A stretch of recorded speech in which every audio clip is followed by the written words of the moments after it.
ஒரு சின்ன டிப்ஸ் நண்பர்களே, என்னன்னு பார்த்தீங்கன்னா இந்த மாதிரி டெயில் ஃப்ராக் நிறைய பேர் வாங்கிட்டு என்ன சொல்கிறீங்கன்னா, இந்த மாதிரி டெயில் பார்த்தீங்கன்னா உருட்டு போயிடுது அப்படின்னு சொல்கிறீங்க. இதுக்கு பார்த்தீங்கன்னா ஒரு ஸ்மால் டிப்ஸ் தான், ஒன்றும் இல்லை.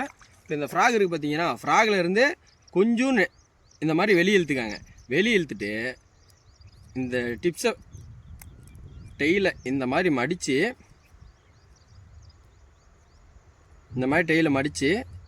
ஒரு சின்ன நாட்டு நல்லா உள்ளே தள்ளி பார்த்தீங்கன்னா தெரியும்.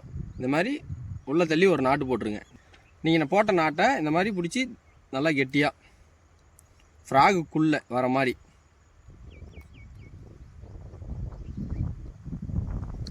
அவ்வளோதான். ஃப்ராகுக்குள்ளே இந்த மாதிரி டெயில் உள்ளே வர மாதிரி இழுத்து விட்டிங்கன்னா முடிஞ்சு நண்பர்களே. பாருங்கள், அவ்வளோதான் வேலை, சிம்பிள். இந்த டிப்ஸ் யூஸ் பண்ணி உங்களோட டெயில் பிடிங்கிட்டு போகிறத தவிருங்க. இந்த மாதிரி இன்ட்ரெஸ்டிங்கான ஃபிஷிங் டிப்ஸ் வீடியோக்கள் தெரிஞ்சுக்கணும் நம்ம சேனலை சப்ஸ்கிரைப் பண்ணி